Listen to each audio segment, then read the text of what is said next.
So, gumising talaga ako ng maaga guys kasi um, dahil nagawa ko na yung mga gift natin for the teacher. So, pare-parehas sila guys. Pero papakita ko sa inyo ano yung mga nandito.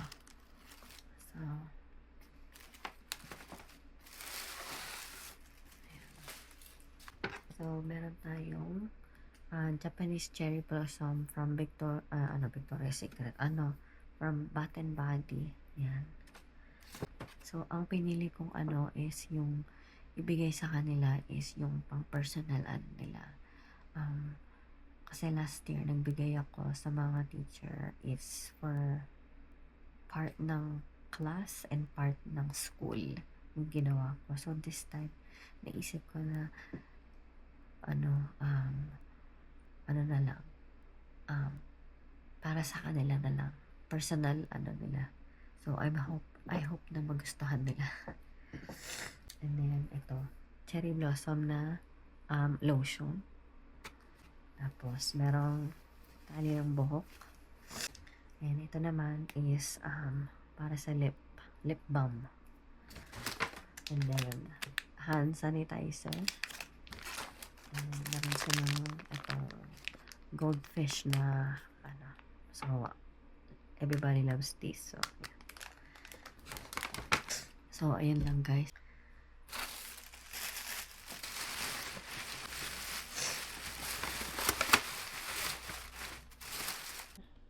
Anim yan guys. 6 na kasi dalawa yung teacher ni Natalia, dalawa yung teacher ni Troy, tapos kay Chad at saka kay Caleb, ipagsasama ko na lang kasi parehas din naman silang teacher nila. So, I'm sure sasabihin nila, this is for me and my brother. Ganun din nila. Ang sabi ko kagahapon, magluluto ako ng waffle. Kasi puro alam niyo guys, every morning na nagmamadali na tayo, puro na lang cereal. And at I know na sila sa cereal.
Kainit.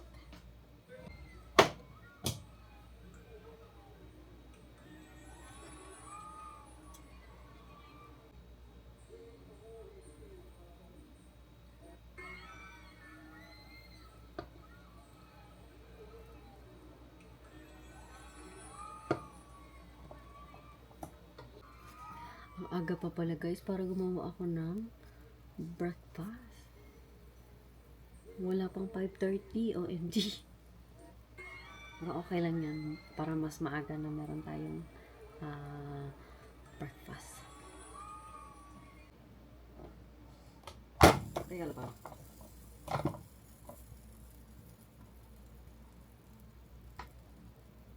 ayun siya guys. Walk long.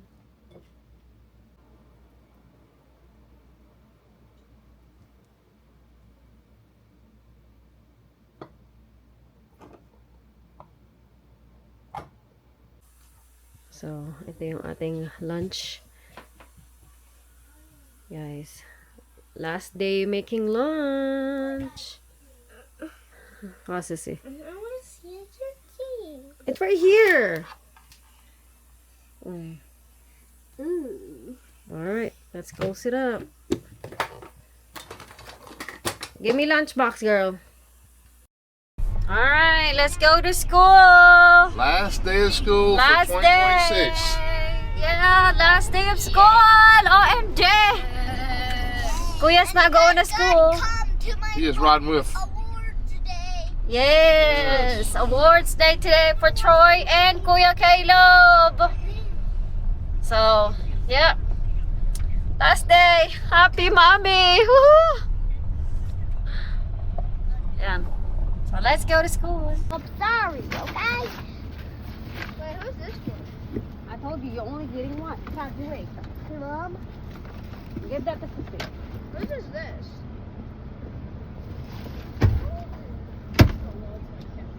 Oh. Alright.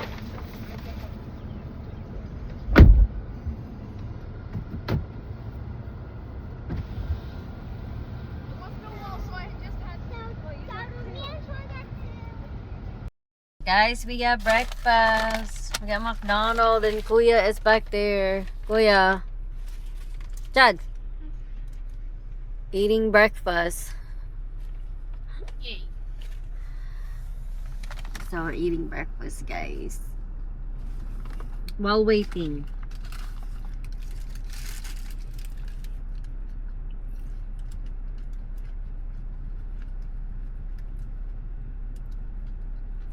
Would you stay till the morning light? Or would you follow me? Or would you let it be? If I leave tonight, we could do this right. We'll find the remedy. Or would you stay with me now till the morning light? Before you turn away, I just So guys, punta na tayo sa loob. Si Daddy at saka si Kuya nasa loob na. So tayo na lang ang naiwan sa sasakyan. So, let's go. Pasok na tayo sa loob para makakuha tayo ng upuan. Let's go.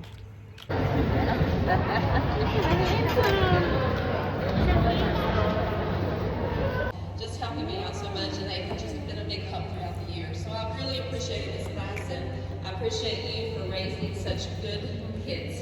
Okay. Now, So- let's go ahead and get to our awards for today, and we will. Okay, Caleb Robertson.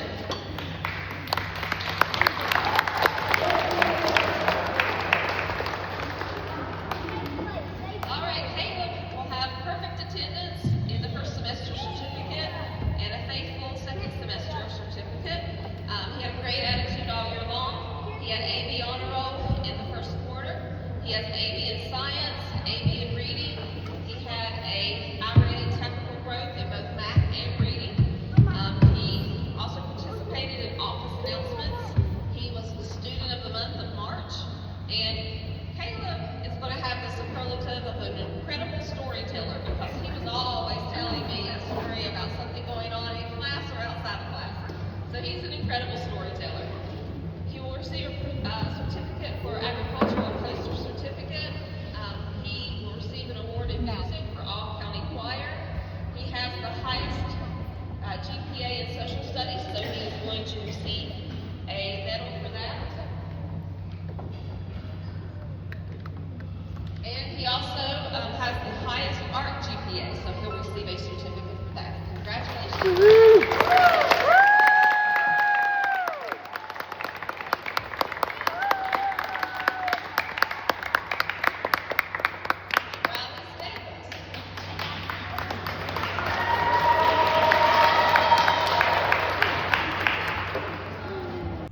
So guys, tapos na yung kay Caleb na awards day. Ngayon naman kay Troy naman.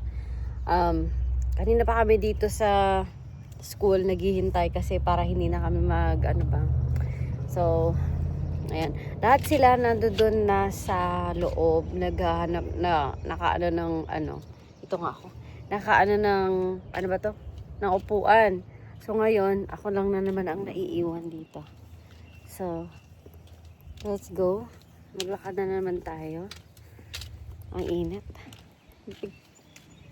Biglang uminit. Alright, let's go.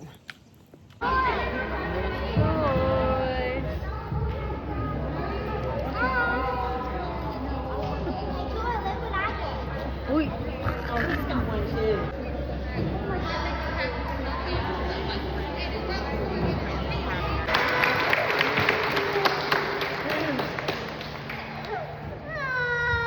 Next we have Troy Robertson.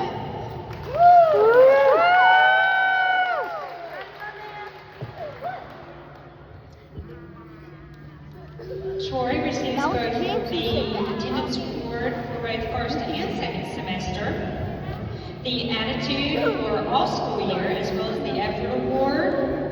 He also became a reader this year, so he is receiving the reading award.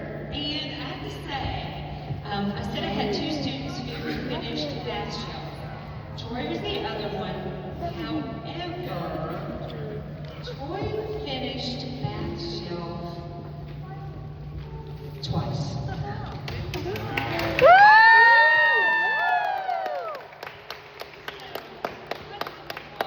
Finished it once back in late April or early May, and so I received an email about it. And he didn't really know what was going on. He was on it one day and he said, stand. And I said, yes, Lori. There's something wrong with myself. Okay, let me see. And so I said, oh, okay, well, yeah, looks like something's going on.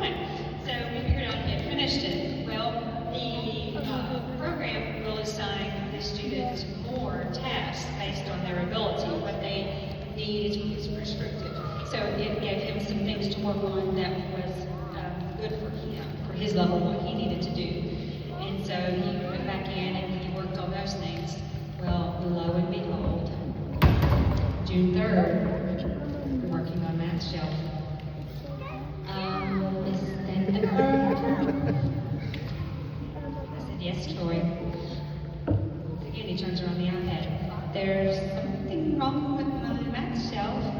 I never dreamed in my wildest dreams that Troy had finished math shelf again.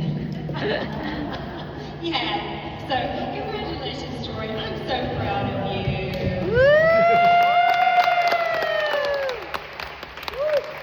Hey, Robertson, come on over. I would like for you to have top honors and math. He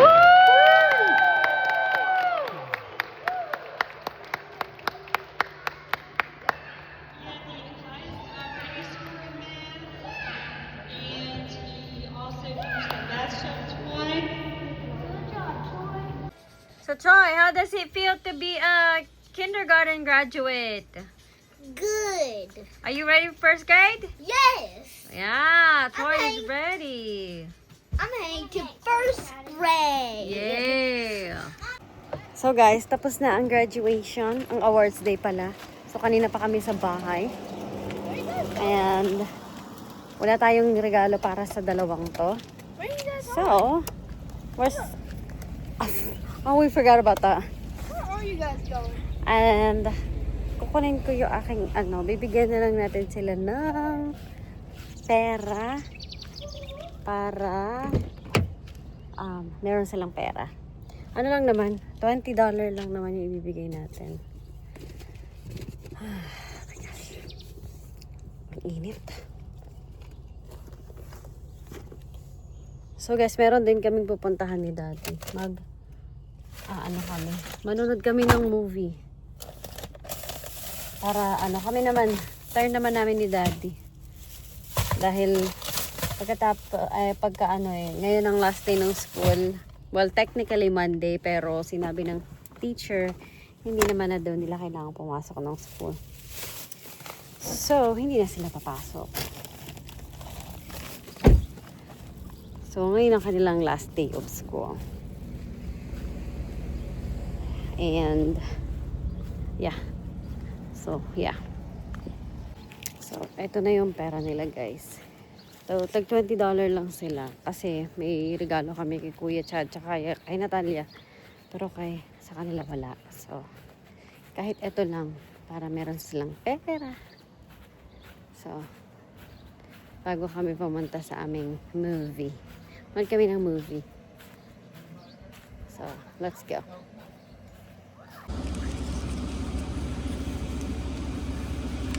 Put your hand out. 1, 2, 3. Open? Open. $20 bill. That's for the school year, okay? Good job. Here. Yeah, but- Give it to mommy. Let mommy hang on to it. No, wait, I'm going to save it. Well, you can Yes, save it. we're Or you wanna gonna. go to Walmart and get something. Yeah. Can I go to Walmart? Not right now. Love y'all. Alright, love you.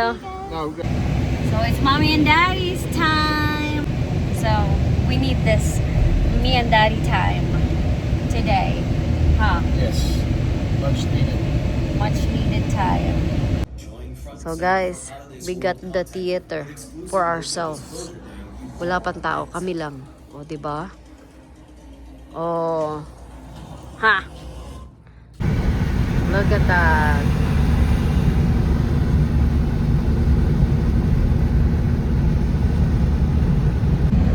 We are done, guys. So guys, kanina pa kami nakauwi and yeah. Hindi na kami nag-dinner ni Daddy sa labas. Bumili na lang kami ng pagkain tapos umuwi na rin kami kasi medyo late na rin kasi. So, yeah. So, nag-enjoy naman kami sa movie namin ni Daddy. Kahit 2 hours lang siya. But, okay naman siya. So, si Daddy actually guys, tulog na siya. Kasi may back to work na siya tomorrow. And 4 days siyang day off. Simula nung nag-PE field day yung mga bata nung Tuesday. Tapos, day off niya yung Wednesday. Tapos, Thursday yung graduation ni Chad tsaka ni Natalia. Tapos, ngayon nga yung kay Caleb tsaka kay Troy na awards day. So, yeah, 4 days siyang day off. So, now back to reality na siya ulit tomorrow. Kaya natulog na siya. So, yung si Natalia guys, tulog na din siya. And, siyempre dahil nasanay siya na natutulog siya ng maaga. So, hindi niya nakanaya. So, natulog na siya. And, ang gising na lang is yung mga boys. So, hinihintay ko na lang matulog si Troy. Kasi yung dalawang kuya, gusto nilang matulog ng late dahil nga bakasyon na. So, gusto nila daw matry na matulog ng late. So, hahayaan natin sila. Basta hindi lang nila magising yung dalawang bulinggit. So, hinihintay ko lang na matulog si Troy. Kasi gising pa rin siya hanggang ngayon. I think it's 11 na ata. 11 p.m. na. O, diba?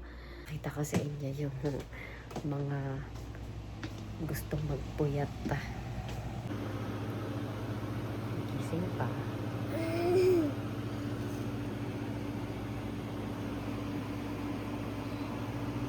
Kuya Chad.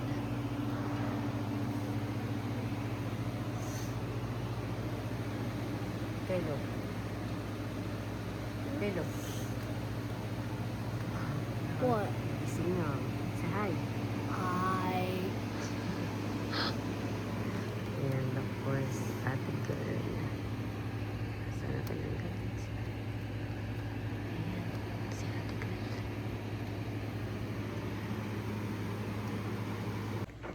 So, si Troy guys, nagkano na siya, humihikab na siya. So, maya-maya yan, matutulog na yan. Kaya, ayan, hintayin na lang natin siya na matulog. And then, matutulog na din ako kasi inaantok na ako. As in, sobrang daming ginawa natin today. The past few days, ang dami nating ginawa. So, I am so tired talaga. As in. Anyways guys, i-end ko na ang vlog kasi talagang pag natulog na si Troy, doon ako matutulog na ako. As in, matutulog na talaga ako. So, salamat sa pagsama sa amin sa buong na to ng graduation and awards day ng mga bagets. So, thank you guys sa sama sa amin at sa panonood. And I will see you guys again sa next vlog. Good night. Thank you for watching.